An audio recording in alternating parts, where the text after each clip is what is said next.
1975ರಲ್ಲಿ ಶಿಕಾರಿಪುರ ಪಟ್ಟಣ ಪುರಸಭೆಗೆ ಅಧ್ಯಕ್ಷನಾಗಿ ಆಯ್ಕೆಯಾದೆ. ತುರ್ತು ಪರಿಸ್ಥಿತಿ ಸಂದರ್ಭದಲ್ಲಿ ನನ್ನನ್ನು ಬಂಧಿಸಿ ಬಳ್ಳಾರಿ ಶಿವಮೊಗ್ಗ ಜೈಲುಗಳಲ್ಲಿ ಇರಿಸಲಾಗಿತ್ತು.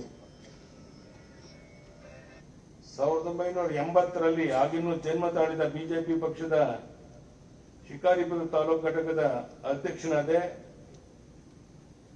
1985ರಲ್ಲಿ ಬಿಜೆಪಿಯ ಶಿವಮೊಗ್ಗ ಜಿಲ್ಲಾ ಘಟಕದ ಅಧ್ಯಕ್ಷನಾದೆ. 1988ರಲ್ಲಿ ಬಿಜೆಪಿಯ ರಾಜ್ಯದ ಅಧ್ಯಕ್ಷನಾದೆ. 1983ರಲ್ಲಿ ಕರ್ನಾಟಕ ವಿಧಾನಸಭೆ ಶಾಸಕನಾಗಿ ಆಯ್ಕೆಯಾದೆ ಮತ್ತು ಅಂದಿನಿಂದ 6 ಬಾರಿ ಶಿಕಾರಿಪುರ ಕ್ಷೇತ್ರವನ್ನು ಪ್ರತಿನಿಧಿಸುವ ಸೌಭಾಗ್ಯ ನನ್ನ ಪಕ್ಷ ಮತ್ತು ನನ್ನ ಕ್ಷೇತ್ರದ ಮತದಾರರು ನನಗೆ ನೀಡಿದರು. ನನ್ನ ರಾಜಕೀಯ ಜೀವನದಲ್ಲಿ ಪಕ್ಷ ನನಗೆಲ್ಲವನ್ನ ನೀಡಿದೆ. ವಿರೋಧ ಪಕ್ಷದ ನಾಯಕನಾಗಿ ಮಾಡಿದೆ. 4 ಬಾರಿ ರಾಜ್ಯದ ಮುಖ್ಯಮಂತ್ರಿಯಾಗಿ ಪ್ರಮಾಣ ವಚನ ಸ್ವೀಕರಿಸಿದ್ದೇನೆ. ಇಷ್ಟು ವರ್ಷಗಳ ರಾಜಕೀಯ ಜೀವನದಲ್ಲಿ ಹಲವಾರು ಏಳು ಬೀಳುಗಳನ್ನ, ಸೋಲು ಗೆಲುವುಗಳನ್ನು ಕಂಡಿದ್ದೇನೆ. ಆಗಲೂ ಈಗಲೂ ಬದಲಾಗಿದೆ ಇರೋದು ಅಂದ್ರೆ ನಾನು ನಂಬ್ಕೊಂಡು ಬಂದಿರುವಂತ ತತ್ವ ಸಿದ್ಧಾಂತಗಳು. ನಾನು ಮಾತ್ರ ಅಲ್ಲ, ನಮ್ಮ ಪಕ್ಷದ ಪ್ರತಿಯೊಬ್ಬ ಕಾರ್ಯಕರ್ತನಿಗೂ ಕೂಡ ದೇಶವೇ ಮೊದಲು, ನಂತರ ಮಾತೃ ಸಮಾನವಾದ ಪಕ್ಷ. ಈ 45 ವರ್ಷಗಳಲ್ಲಿ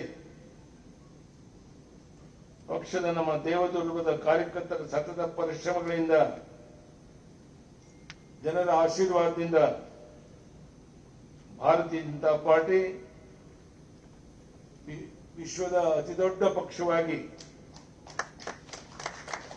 ರಾಜಕೀಯ ಪಕ್ಷವಾಗಿ ಮುನ್ನಡೆದಿದೆ. ಇವತ್ತು ನಮ್ಮ ಸನ್ಮಾನ್ಯ ನರೇಂದ್ರ ಮೋದಿಜಿಯವರ ನೇತೃತ್ವದಲ್ಲಿ ಸತತವಾಗಿ 3ನೇ ಬಾರಿಗೆ ಕೇಂದ್ರದಲ್ಲಿ ಆಡಳಿತ ನಡೆಸ್ತಾ ಇದ್ದೇವೆ. ದೇಶದ 19 ರಾಜ್ಯಗಳಲ್ಲಿ ಹಾಗೂ 2 ಕೇಂದ್ರಾಡಳಿತ ಪ್ರದೇಶದಲ್ಲಿ ಬಿಜೆಪಿ ಎನ್ಡಿಎ ಸರ್ಕಾರಗಳು ಅಧಿಕಾರದಲ್ಲಿದೆ. ಪಕ್ಷ ಪ್ರಾರಂಭಗೊಂಡ ದಿನದಿಂದಲೂ ಸಹ ನಮ್ಮ ಭಕ್ತர்களಾಗಿದ್ದಂತ ರಾಮ ಮಂದಿರ ನಿರ್ಮಾಣ, 370ನೇ ವಿಧಿ ರದ್ದು ಮತ್ತು ಏಕರೂಪ ನಾಗರಿಕ ಸಾಹಿತ್ಯಗಳ ಸಕಾರಾತ್ಮಕ ಸಂಪೂರ್ಣ ಪ್ರಾಮಾಣಿಕತೆಯಿಂದ ನಮ್ಮ ಪ್ರತಿಯೊಬ್ಬ ಕಾರ್ಯಕರ್ತನೂ ಸೇರಿದಂತೆ ನಾವು ಕೆಲಸ ಮಾಡಿದ್ದೇವೆ. ನಮ್ಮ ಎಲ್ಲ ಸಿದ್ಧಾಂತ ಕೇಂದ್ರ ಬಿಂದು ಇರುವುದು ಒಂದೇ, ದೇಶ ಮೊದಲು. ಪಕ್ಷದ ಸಂಸ್ಥಾಪನಾ ದಿನವಾದ ಇಂದು ನಮ್ಮ ಪ್ರತಿಯೊಬ್ಬ ಕಾರ್ಯಕರ್ತರಲ್ಲಿ ನನ್ನ ವಿನಮ್ರ ಮನವಿ ಅಂತ ಹೇಳಿದ್ರೆ, ಸಮೃದ್ಧ, ಸಶಕ್ತ, ವಿಕಸಿತ ಭಾರತಕ್ಕಾಗಿ ಸಂಘಟನೆಯನ್ನು ಬಲಪಡಿಸುತ್ತಾ ನಾವೆಲ್ಲರೂ ಒಂದಾಗಿ ಮುನ್ನಡೆಯುವ ಸಂಕಲ್ಪವನ್ನ ಪುನರುಚ್ಚರಿಸೋಣ. ಮತ್ತೊಮ್ಮೆ ಎಲ್ಲರಿಗೂ ಪಕ್ಷದ ಸ್ಥಾಪನಾ ದಿನದ ಹಾಗೂ ಶ್ರೀರಾಮನವಮಿಯ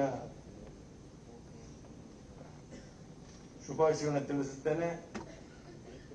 ಎಲ್ಲರಿಗೂ ನನ್ನ ಅಭಿನಂದನೆಗಳು ಮತ್ತು ಅಭಿನಂದನೆಗಳು. ಧನ್ಯವಾದಗಳು.